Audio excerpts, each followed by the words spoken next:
Freakonomics Radio is sponsored by Pacific Life Insurance. From pinky swears to I do, you make promises throughout your life.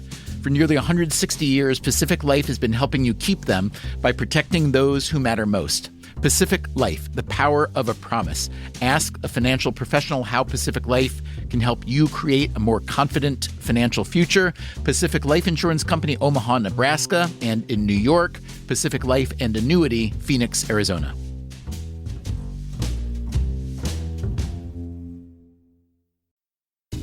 Freakonomics Radio is sponsored by Principal, the perpetual pen tapper, the arbitrary fridge reorganizer, the holiday party planner that starts in May.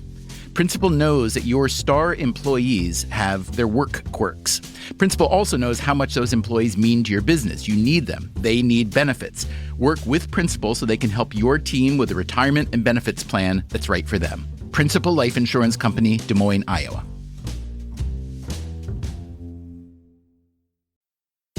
Freakonomics Radio is sponsored by Hotels.com. Hotels.com gives you access to hundreds of thousands of hotels worldwide. And when you join for free, you can save up to 20% instantly with member prices. Plus, every stay earns rewards. So when you book one trip, you're already lowering the cost of the next one. Hotels.com is simple, rewarding, and designed to help you get more out of every stay. Sign up for free and book today. Hotels.com. It's all in the name.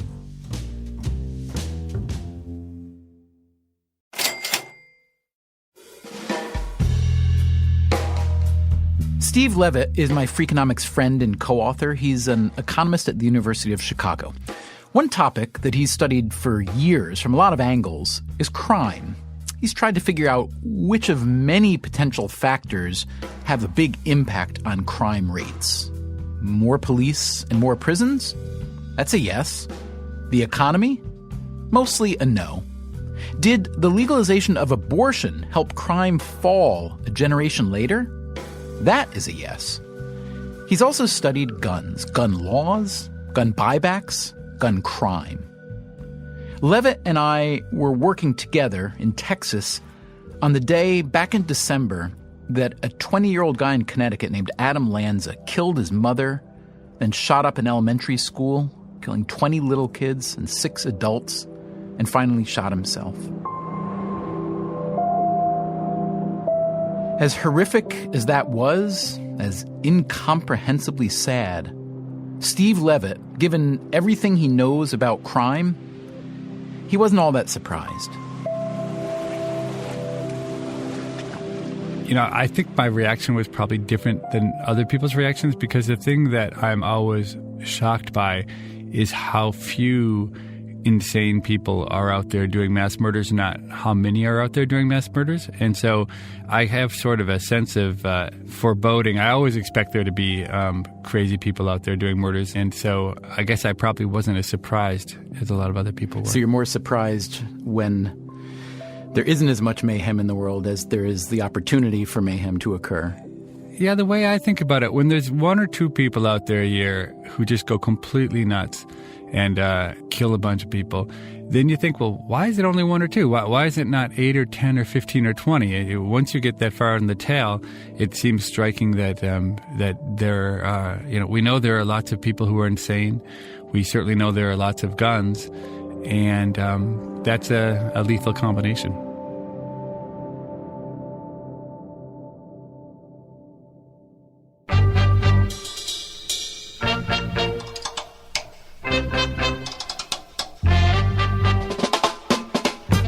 From WNYC and APM, American Public Media, this is Freakonomics Radio, the podcast that explores the hidden side of everything. Here's your host, Stephen Dubner.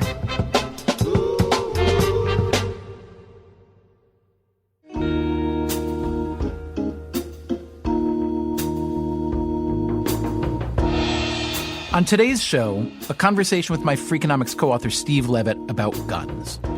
Now, the U.S. has a lot of guns. By most estimates, at least 1 gun for every adult. And we have a lot of gun violence. In a given year, there are roughly 11,000 gun murders and nearly 20,000 gun suicides. And then there are the mass killings, like the one in Newtown, Connecticut, that makes everyone rethink everything they ever thought about guns.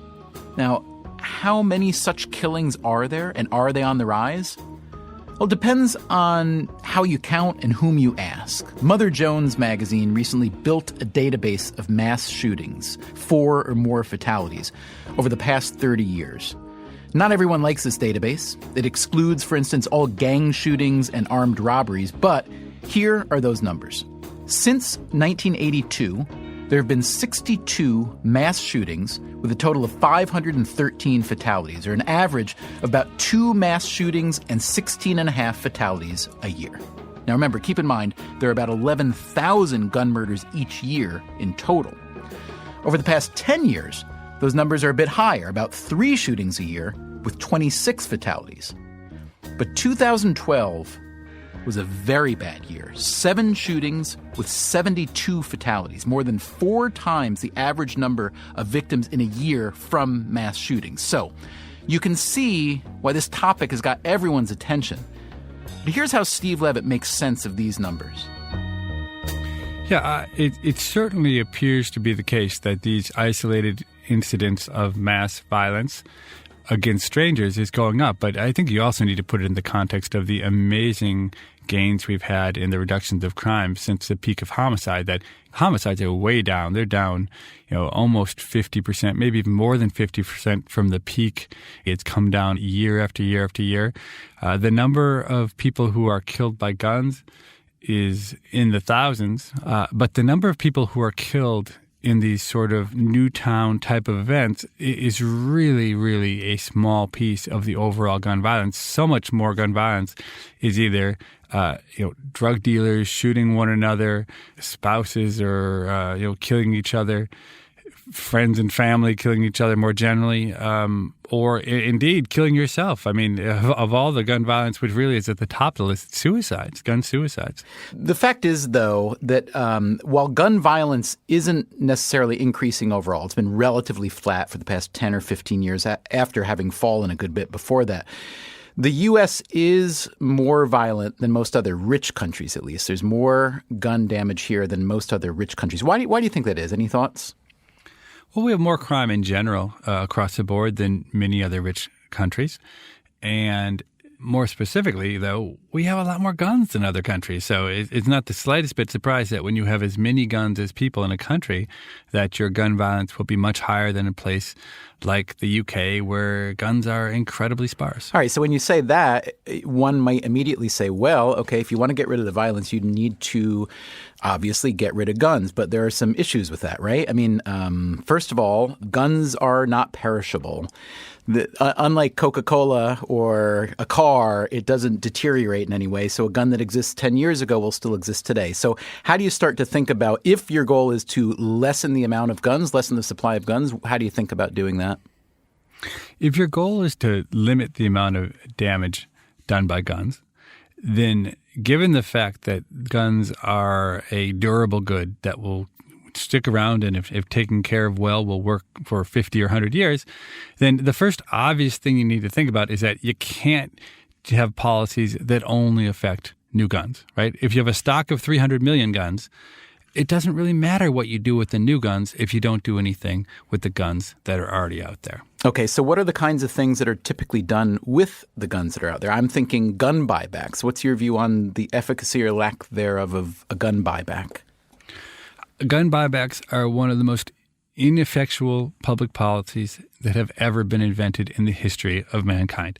So the typical gun buyback will offer, $25 or $50 for a gun, or maybe they'll offer some, there was one where they offered some therapy. You could get therapy. Right, that was California. Right. California therapy if you turned in a gun. Right. But the fact is, maybe 1,000 guns will be turned in an incredibly successful gun buyback program. And it's successful in the sense that there's a really big pile of guns, and the mayor or the governor gets to set that pile of guns on fire, and it's a great media opportunity. But there's 2 fundamental problems. The first one is that the only people who bring back these guns and gun buybacks are people who don't want the guns in the first place. Most of the guns are inoperable. They're guns people inherited. They've just been, not sure what to do with them. These are not the guns that are being used to kill people, right? Anyone who has a gun and wants to put it to a real purpose, doesn't bring their gun back for the buyback. So you get exactly the wrong kinds of guns. But more fundamentally, I think people are confused with respect to how dangerous a particular gun is. If I've done my calculations right, any particular handgun in the United States will kill a person about once every 10,000 years. Okay, so in order to prevent one homicide in a year, you would need to get 10,000 guns brought back in a gun buyback. Okay, but the thing is, you don't get 10,000 guns, and they're not the guns that are used to kill people. So the typical gun buyback program, I would guess, saves approximately maybe 0.0001 lives, and I think that's being optimistic about the size of the effect.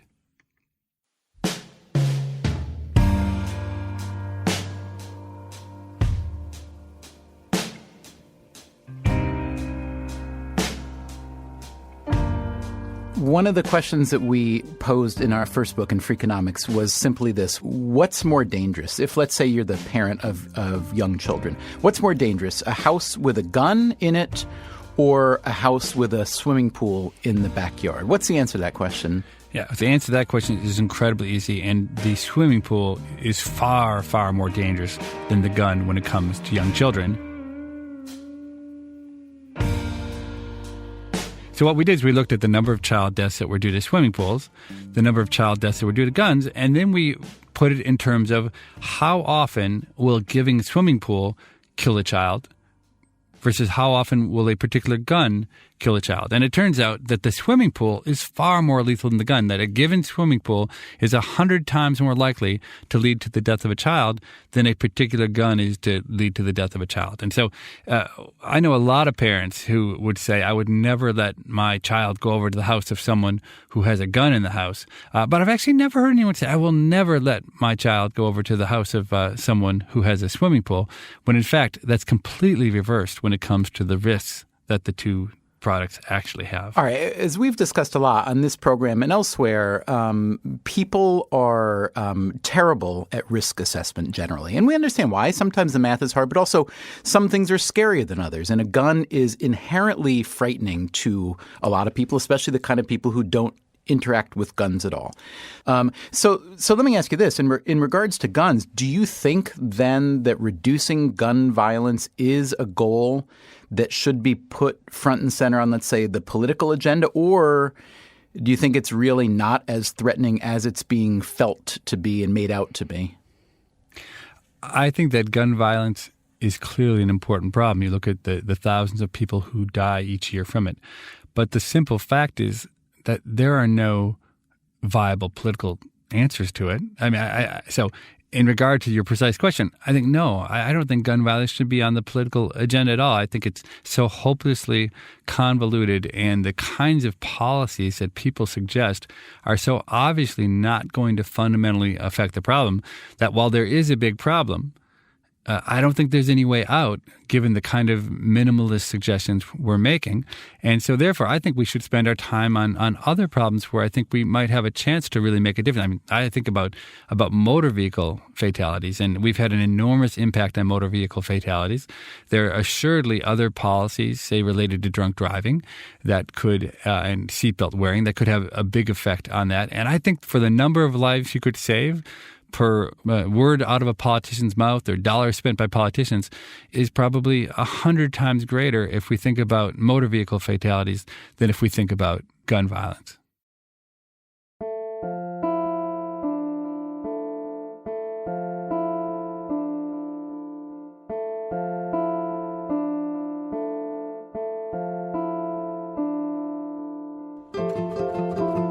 Coming up, how optimistic should we be about gun legislation?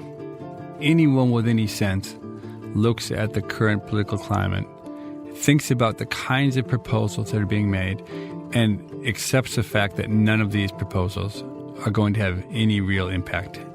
That's coming up on Freakonomics Radio.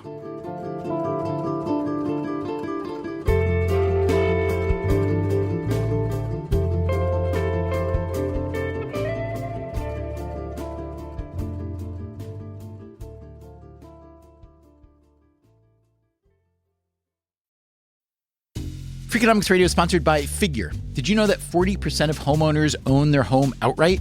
If that's you, don't let your equity sit idle. Tap it with a home equity line of credit. Figure, the #1 non-bank HELOC lender in the U.S., helps tap equity you've built in your home so you can do things like tackle a renovation or pay down debt. HELOC is a line of credit secured by your home. You can draw what you need, repay, and draw again. Figure offers a 100% online application. Get approved in 5 minutes and funding in as few as 5 days. It's faster than a bank loan and cheaper than a personal loan. Check your rate today without impacting your credit at figure.com/Freakonomics. This post is sponsored by Figure, NMLS ID 1717824. Figure is an equal housing lender. For more information about their licensing, visit nmlsconsumeraccess.org. Figure's HELOC is subject to credit approval and terms apply. Freakonomics Radio is sponsored by Southern New Hampshire University. The best investments are the ones you make in yourself, and no one knows that better than Southern New Hampshire University. With more than 200 online degree programs, no set class times, and low online tuition, Southern New Hampshire University is built to fit your life today and set you up for success tomorrow. Education is an investment. Why not make it a smart one? Apply for free at snhu.edu/Freakonomics. Freakonomics Radio is sponsored by TalkAboutPD.com.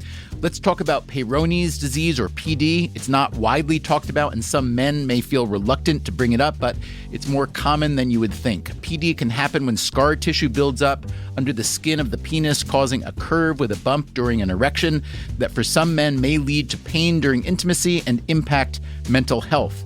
A trusted urology specialist can help diagnose PD and walk you through your options, including non-surgical treatment. Visit talkaboutpd.com.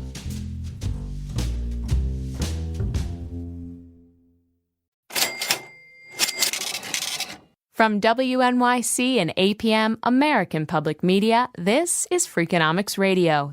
Here's your host, Stephen Dubner.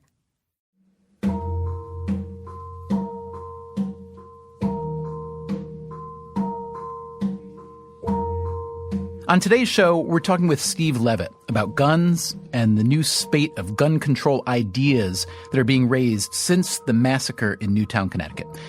Levitt says that many of the gun control ideas that are being proposed simply will not work. Well, I think the policies that can work are ones that tie heavy punishments to uses of guns that we don't like. So, for instance, laws that say if you commit a crime and you have a gun with you, regardless of whether the gun was used, then without any sort of other consideration, we add 5 years or 10 years or 20 years or 50 years to the sentence that you get. Those kind of laws, I guarantee you, will work. If the incentives are strong and they tell you don't use guns, then I guarantee you we will see the number of gun homicides fall and the number of knife homicides rise, but not one for one. That people will substitute away from using guns to kill people to using knives to kill people, but it won't be one for one because knives just aren't as good of a tool for killing people as guns are. That will work. I have no doubt that will work. It's worked in California in the past when California put mandatory sentence enhancements on for felonies that were committed with guns.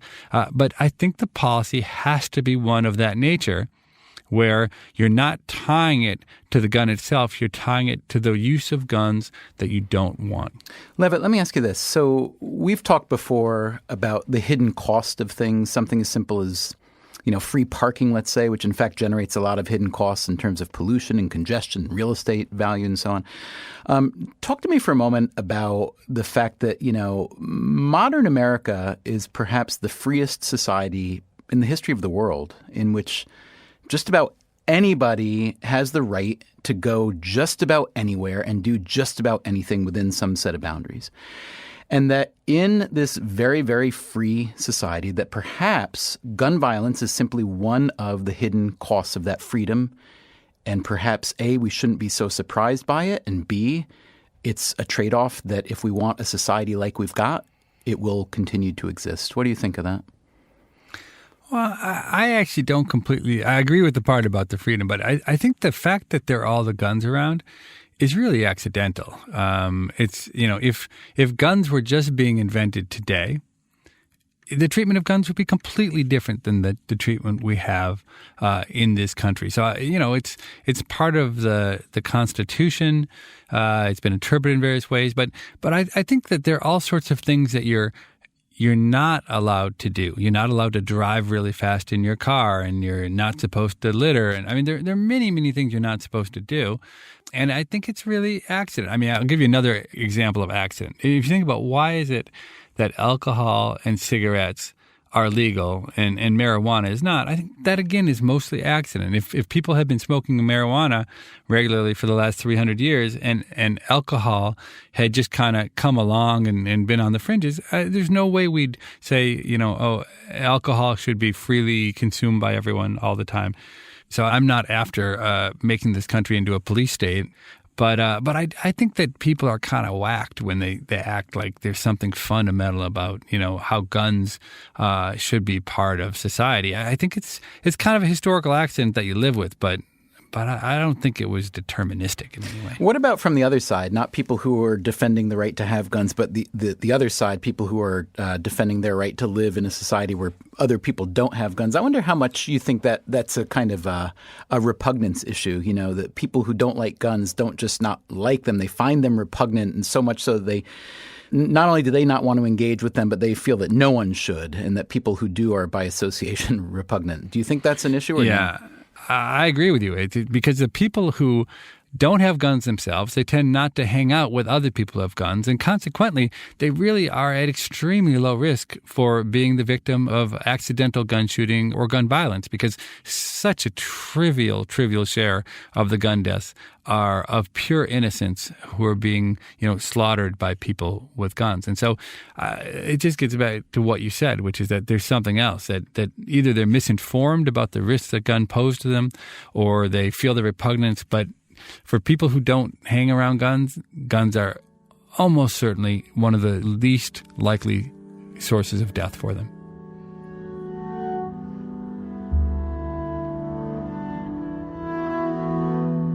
So President Obama, inspired by the really horrible killings in Newtown, Connecticut, came forward with a plan called Now is the Time, which is meant to curtail gun violence. And it's full of the kind of stuff that we've been talking about here that according to you, pretty much won't accomplish much. Let's say that the Obama administration invited you to become its anti-violence czar for the next few years, asked you for ideas on how to cut down on gun homicides in particular. Where would you start? What would you tell them, and how would you think about breaking the impasse? Well, I'd start by saying no thanks. I've got much more productive things to do than to try to lead a committee like that. I mean, I think from the perspective of having either a big impact on the number of homicides or being cost effective, I think it's a really difficult problem to make any headway on. I mean, I think there are very expensive ways to try to have a small impact. Expensive in terms of dollars, you mean, or in terms of expensive law? In terms of dollars and time and everything, but really dollars. So, I mean, let me give you one example. So it used to be that we locked up enormous numbers of people into mental institutions. And I don't know if it was right or wrong. And it turned out, though, that we weren't so good at treating those patients, and there's a lot of bad publicity. And it is really remarkable. We used to have more people in mental institutions in this country than we do prisoners. And that number has now swung, I don't know whether it's 10-to-1 ratio or a 20-to-1 ratio of more prisoners than people in mental institutions. And I think it's probably true that most of the people who carry out these tragic mass shootings are probably, at least ex post, described as being mentally ill. And I'm not sure these are people who would have been institutionalized before they committed their act or not. I think maybe not always, but just in terms of a glimmer of hope. And, I'm not saying this would be at all cost effective. I think you could revisit the policy of, are there people who are so mentally ill that they cannot function in open society, and should those people be institutionalized? Because right now, very few of them are institutionalized. Many of them are in the streets. Many of them are, living with their parents. And I don't think it's a great policy, but at least it would have some hope of reducing this kind of gun violence. Well, let me ask you this. In New York State, where Governor Andrew Cuomo jumped out very quickly and passed a new gun law, or set of gun law, called the Secure Ammunition and Firearms Enforcement Act. One component of that is mental health reporting. It requires therapists and social workers to report dangerous patients to the county, the definition of dangerous being, quote, likely to engage in conduct that will cause serious harm to him or herself or others. And then the county would help to build a database that cross-checks those people with gun ownership, so that if someone seems to be a threat and has access to a gun, then the state would get to know about it. What do you think of this idea? How do you see that playing out, Levitt? Well, in principle, it doesn't seem like such a terrible idea, but it certainly seems like it's one of these things that could have unanticipated consequences. So, for instance, let's just say I'm one of these crazy people who has guns and is thinking about committing a mass murder. Well, I sure as heck am not going to tell my therapist about it now, because if I tell my therapist, they're going to take my guns away, they're going to lock me up, whatever. So, to the extent that you think that this sort of therapy is at all effective in solving people's problems and making them less likely to carry out these acts, this actually could have exactly the opposite effect you want, which is it closes off the ability of that mental health system to have any influence on these people's lives, because they're going to withhold the information that might have been exactly the information that a therapist not charged with telling the state about the problems would have worked through with the client. I remember when you and I first started working together and we started talking about, we knew we were going to be writing about crime and therefore violence and therefore guns. And we started talking about Jeff Canada's book, Fist, Stick, Knife, Gun. And it led to this conversation where we wrote, here, I'm going to read you, Levitt, a couple sentences that we ended up writing. It might be worthwhile to take a step back and ask a rudimentary question. What is a gun? It's a tool that can be used to kill someone, of course, but more significantly, a gun is a great disruptor of the natural order. I wonder if you could just talk about that for a minute. When you think of a gun disrupting, changing the equation of the way that people interact with and fight each other the way they did hundreds or thousands of years ago at least, how does the gun as a kind of, intervening instrument just change the whole dynamic of the way that people relate to each other or against each other? Yeah, you might think that having a lot of guns around would be great for reducing violence. It's the same theory that works with nuclear deterrence. When you have a weapon that's incredibly powerful, no one wants to fight because the costs of fighting are so high. Okay, but why is it in the context of guns, we don't think about guns as deterrence, we think about guns as causing the violence? And the idea here comes out of Canada's book, Fist, Stick, Knife, Gun, which honestly I'll say is one of the best books I've ever read in my life. If it's still in print, I would just encourage people to go find it. It's fantastically insightful.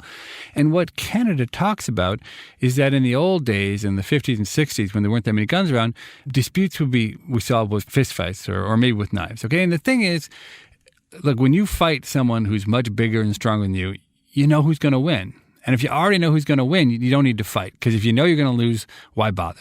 Okay, and so actually in that setting, when disputes are decided by fighting, with your fists, you don't have to have many fights because there's not a lot of uncertainty. Okay, but guns, okay, and this is Canada's point, guns really destroy that order, because anybody with a gun can beat anybody without a gun, right? It doesn't matter how strong you are, whether you're popular or unpopular. The gun basically makes it so that uncertainty of the outcome of the fight is immense. And then that actually has the opposite effect of deterrence, because now if anybody can win the fight, there can be more fights, because it's not like you've got a certain winner and a certain loser, which means that you don't have to fight in the first place. And I think that's a really powerful idea. It's a subtle idea.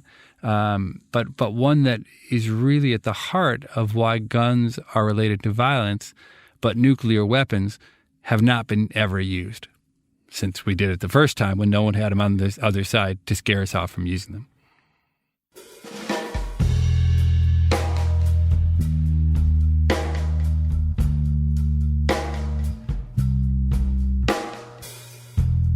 I'd like to hear you leave people with a thought about gun violence generally, for whether they are gun owners and gun lovers, or whether they think that guns are the most abominable thing that was ever invented. No matter what camp you're in, when you look at the shooting at an elementary school where these 5- and 6-year-old kids are killed, no one can be unaffected by that.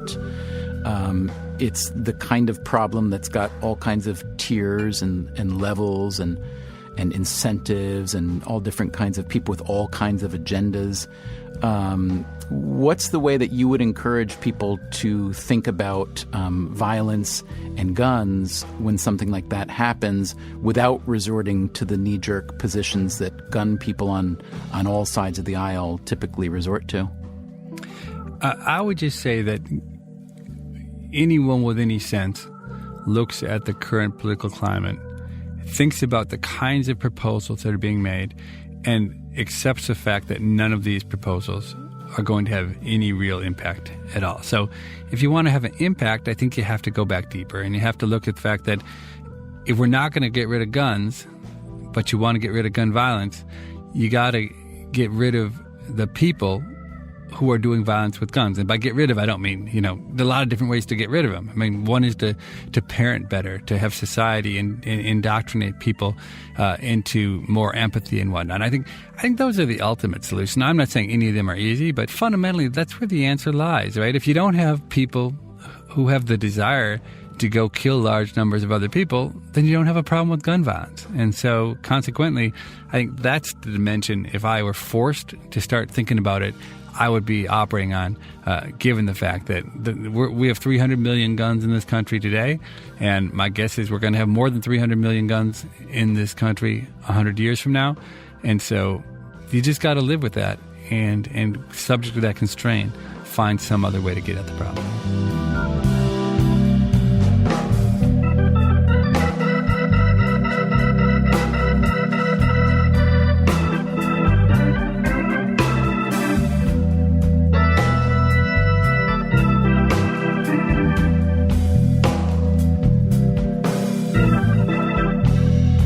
On the next episode of Freakonomics Radio, we ask, who pays for our highways and bridges? The nation relies extremely heavily on gas taxes for transportation funding. So alternative fuel vehicles and advancements in fuel efficiency pose some real problems for transportation budgets. That's right.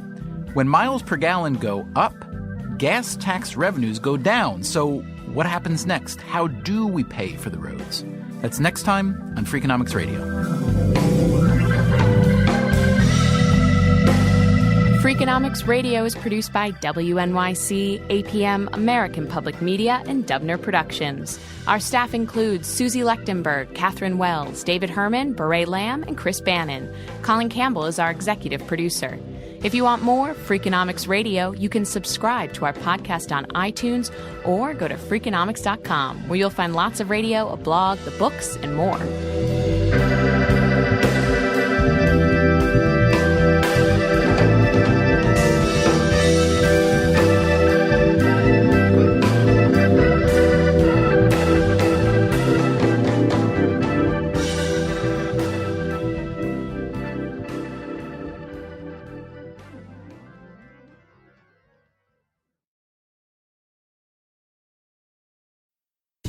Freakonomics Radio is sponsored by Ozempic.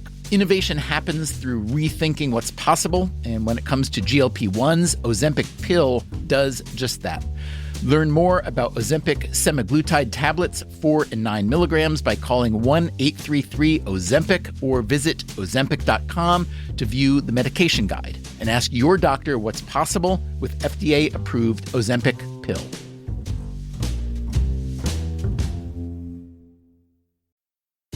Freakonomics Radio is sponsored by Vitamix. According to the LA Times, the average American home contains 300,000 items, including a staggering number of appliances. All those gadgets, just clutter. But there's one tool that delivers what a dozen others only promise. From pureeing to chopping, Vitamix blenders bring the power of an entire kitchen to your countertop, offering enduring performance and precision you can count on. In a world full of clutter, do more with less. Visit Vitamix.com and shop now. Hi, I'm Angie Hicks, co-founder of Angie. When you use Angie for your home projects, you know all your jobs will be done well. Roof repair? Done well. Kitchen sink install? Done well. Deck upgrades? Done well. Electrical upgrade? Done well. Angie's been connecting homeowners with skilled pros for nearly 30 years, so we know the difference between done and done well. Angie, the one you trust to find the ones you trust. Find a pro for your project at Angie.com.